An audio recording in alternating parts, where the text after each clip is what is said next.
Good day mga ka-JT sa kalam. Ako po ay umalis ng umaga dahil ako'y may pupuntahan at ako'y may hahatid.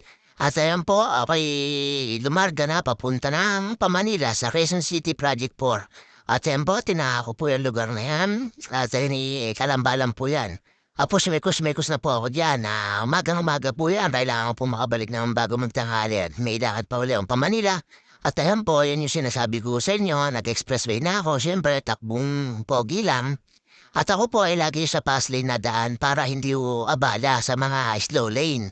At kaya lagi niyo po makikita, lagi ako nasa fast lane para hindi ako nakakaabala at hindi ko rin naaabala yung mga nasa slow lane. Basta ako lagi ho nandyan sa overtaking lane na yan. At lagi lang naman po ako maximum dyan. 100 lang po yung maximum dyan sa SLEX na yan. At yan, habang tinataha ko po yan at ayan sa umagang yan, siyempre dagdagan po ako sa Jollibee, kumain po ako sa Jollibee, take out na lang po. Tapos inaano ko yan para hindi ako makaabot ng traffic sa may C5. At ayan po, medyo hindi na po ako dumaan sa may Skyway. Dito na ako dumaan sa baba kasi mapapalampas po ako at maabutin ako ng traffic sa EDSA pag doon ako dumaan pa. Kaya ako, naisipan ko po dyan mag C5 kasi ang shortcut po ang C5 dyan sa pupuntahan ko. At habang ako'y nagda-drive po diyan, nagsasounds, kumakain po ako ng burger, tsaka ng fries, tapos, juice, ilan po yung order ko diyan, almusal. Tapos ayan, mekos-mekos na po yan, sa ilalim na ako dumaan, 'di na ako nag-skyway. Ayan po yung sinasabi ko sa inyo, alabang to, C5 na way. Buti naman at hindi ako naabot ng traffic diyan at, siyempre ang umaga na yan alam ko abutin na ako ng traffic na yan pero napatiyempo naman na hindi ho traffic diyan sa way na yan. Pero inaasahan ko diyan mata-traffic na po ako. Pero yun, nagulat na lang po ako diyan sa ilalim ng skyway na yan, boundary po ng Alabang na yan sa Muntinlupa. Wala pong traffic tapos ayan, at mekos-mekos na po ako diyan, ayan po, nasa ilalim na ako niyan, parte na ako ng sukat to bikutan niya, lalampasan ko yan. Kaya po diyan ako sinasabi ko ulit sa inyo, kaya po ako diyan nasa fast lane para hindi ako makabala sa mga slow lane. Kasi siyempre, overtake din naman ho kayo, pero nasa minimum lang ako. Ayan, bagayaw po nilang naman, tumabi, napunta naman po ako sa kanan, hindi ko naman para sila abalahin. Siyempre, baka nagmamadali rin yung mga yan or merong, baka ganun naman takbo. Inisip ko rin po yung ibang driver. Tapos ayan, pagkatalampas ko po noon, Skyway, hindi na po ako pumasok. At ayan po, C5 na po yan. Buti naman po at wala pong traffic. Nung banda-banda rin po sa may market-market, meron na po ng konting traffic kasi may stoplight doon. Tapos dumadagsa na po yung mga sasakyan.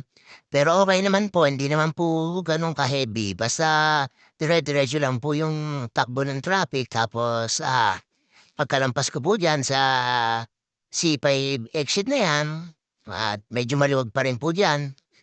Bikutan na po 'yan, tapos, nandiyan ho sa kaliwa yung anong tawag dito, yung libingan ng mga bayani. Tapos ayan yung highway na 'yan, dating wala naman ho dati yung skyway na 'yan. Siyempre ilang taon lang po, ayan puro tuloy na po ang Pilipinas. Tapos ayan, ingat-ingat lang po tayo dito. Huwag din ho kayo kaliwa't kanan dito kasi marami rin naman nung driver diyan na left and right kung sumingit.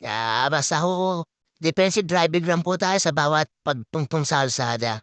Tapos ayan, makatapos lampas po ako diyan, alam niyan, mag-u-turn na lang po ako at medyo malapit na po ako diyan.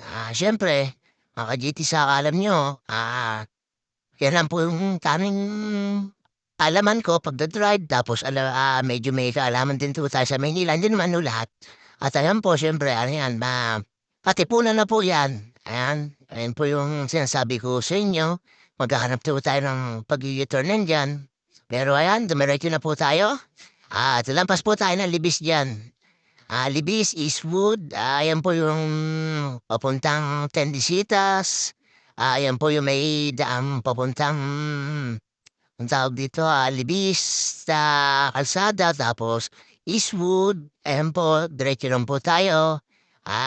Dadaanan po niyo yung Valle Verde, yung Rosario, sa ibabaw ho ay ng tulay. Ayan po yung sinasabi ko sa inyo, meron ng company diyan na sa Kalubang at sa Kabuyaw na dadaanan niyo po yan. Pagbaba niyo po diyan, ayan na po yan, pasakop na ho ng Pasig din po yan. Kaya ayan, drive lang po ako diyan, salamat naman at wala akong traffic na hinabutan diyan. Basta dire-diretso lang po tayo diyan sa pupuntahan ko, may daan din po diyan at may daan sa EDSA. 'Pag sa EDSA po kayo dumaan, dadaan ba kayo ng Quezon Ave. Pero 'pag sa C5 po kayo dumaan, siyempre hindi na kayo dadaan diyan sa Cubao. Diretso lang ho kayo diyan sa Libis, tapos yan pagbaba niyo, Libis na ho yan, Eastwood po kasunod niyan.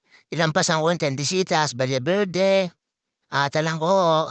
Ayan na po yung Eastwood na kanan ho kayo diyan, diretso lang po tayo diyan, papunta akong Pasineo na way, Katipunan po, diretso lang po tayo diyan. Tapos, sa maghihiwalay na tulay, kakaliwa ko tayo, dadaan ho tayo ng tunnel. Makikita niyo mamaya yung tunnel, siyempre yun, medyo nakaparik na ako sa taas, at ayan, sa ibabaw ho ako niyan ng tulay na yan, na maghihiwalay ang papuntang Kamkrame at sa baba, yung tunnel, ayan po. Yan, medyo nagka-traffic po diyan kasi naka-stop po yung stoplight sa ibabaw. Tapos ayun po yung sinasabi ko sa inyo, dadaanan ko po yung tunnel. At ayan, may mga kasabay akong truck. Buti na lang po, hindi ganun kahaba ang traffic ngayon. Sinuwerte po ako, nakarating po ako na maaga diyan. Importante po yung punta ko po diyan sa lugar na sinasasabihin ko sa inyo. Maya-maya lang, mga ka sa alam. At ayan, dumaan ako ng tunnel. Pati po ng tunnel C5 na po yan. Pag diniretso niyo po yan, Ateneo, Miriam College, tapos papuntang UP, Diliman, at ayan, yung tunnel na sinasabi ko sa inyo mahaba. Ayan, buti na lang po, hindi bumubusina yung truck. Maingay po dyan pag nagbubusina yan. Malampas pa ako ng tunnel na yan. Maghahanap na ako ng pag-u-turn nandyan. Doon sa may ayan, yung sinasabi ko sa inyong Katipunan na diyan, mag-u-turn na ako diyan sa right turn na yan. Siyempre, mamamaybayo ako sa kanan. Tapos nandiyan ho yung unang pag-u-turn, tapos pag-u-turn ko ho diyan. Ikot lang po tayo diyan. Basta yung palayaan na ho niyan. Dire-diretso lang po tayo diyan. Ayan, yun po yung U-turn. Unang U-turn po yan sa tulay na yan. Pag kumanan po kayo diyan, Pamarikina. Tapos pag kumaliwa ko kayo, Cubao, Aurora. Yun po. Ayan, U-turn lang po tayo diyan. Tapos, pagka U-turn po, takbo ng konti at malapit na po ako sa pupuntahan ko. Hinatid ko lang po yung importanteng bagay na kailangan pong madala diyan. Ayan po. Tapos siyempre, harap ng kanan, ayun na po, yung lugar na yan, Project 4, Quezon City. Hospital po yan. At siyempre, pagkatid ko po, eto, nag-aantay na ako ng bus dyan, pauwi ng